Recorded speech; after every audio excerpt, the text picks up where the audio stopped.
We're back on the Hampton Roadshow on this Thursday morning. Most of us were required to do it as students, study a foreign language. It can be an enriching experience for folks who are looking to maybe broaden their skills as a professional or connect with other cultures. But if someone struggles with a learning challenge like dyslexia, their own language is tough. Learning a second language, of course, can be even tougher. But there is a strategy for that at Chesapeake Bay Academy. Jared Setner joins us once again to talk about the things that CBA can do and maybe some tips for parents who have a child who seems to be struggling with reading or that they suspect may have dyslexia. Thanks for coming back to the Hampton Roadshow. Thank you so much. Many folks might say a child with dyslexia probably can't learn a foreign language. Is that true?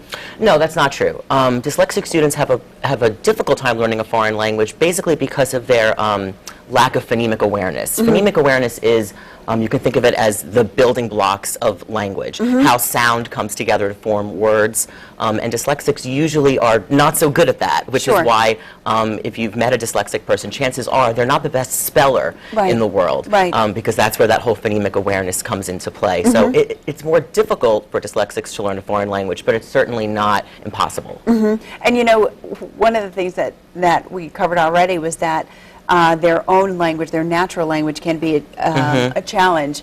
But when I was learning Spanish, you kind of learn how complicated and difficult English is. Right. You know, in terms of some of the words that we have and the grammatic rules that we have. Do you ever find that because some of the other languages are a little more straightforward in their rules and sentence structure, that it's not as bad as students think? Right, right. Well, people with dyslexia, there are different degrees of it. So what works for one might not work for another. So there are some dyslexic students who do have a problem with English and learning the rules of it. And then when they do Spanish or German, they have a much easier time with it because the rules are more straightforward. And consistent. And consistent, which we don't have in English. Right, right. So many dyslexic students like that, and they succeed in that foreign language. What's also important is just the foreign language itself, because of the auditory processing of dyslexic students, meaning how they hear sound as well. So how the language sounds is also important. There are some students that just take better to Spanish or to German because of the sound, as where French is a little bit more difficult for dyslexic students because it sounds so different from English. So really, like many things with dyslexia, it's really on an individual basis, and you really kind of have to shop around because languages are different, and what might work for one might not work for another. All right, so maybe not set yourself up for to learn a language. Maybe we have a great chance of success. Right.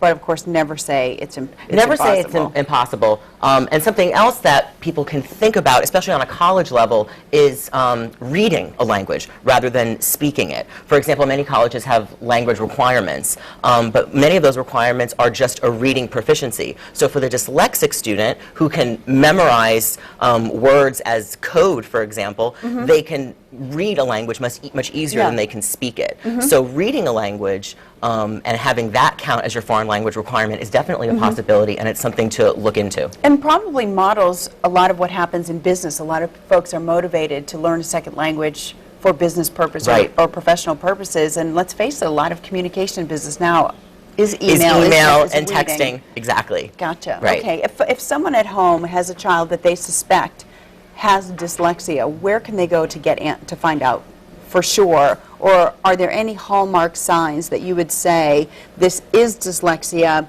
You know, the fact that your child may write their S's backwards is not, don't automatically assume it's dyslexia. Right, right. Dyslexia comes in so many forms and shapes that it's impossible to say, like, by writing your S's backwards, then, you know, you are dyslexic. But I think parents should definitely go with their gut. The earlier, the better. And have your child tested.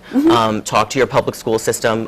Talk to those people and get that process going, because the earlier that they can be diagnosed, the more that can be done to help them as they learn those crucial skills of reading, writing, spelling, and things like that. And of course, the reason that we bring Jared in from Chesapeake Bay Academy is because Chesapeake Bay Academy is a school for children. Every child there has some kind of different learning style or a challenge that needs to be overcome. They have also assessment services, but the public school system, oftentimes they do this at low or no cost to kind of get the ball rolling. If your child is really young, between, you know, up to 3 years old, infant toddler connections through your community services board also have some assessment abilities too, if you're worried about expense. Okay, if you want to learn more about dyslexia though, the neuropsychology of dyslexia, this is an event event hosted by Chesapeake Bay Academy November 1st at 7 o'clock at the Virginia Beach Central Library. Here's another opportunity for you to learn more, www.cba-va.org. This is a free seminar for you as well. Thanks so much. Thank you so much for having me. Perspective Thank today. you.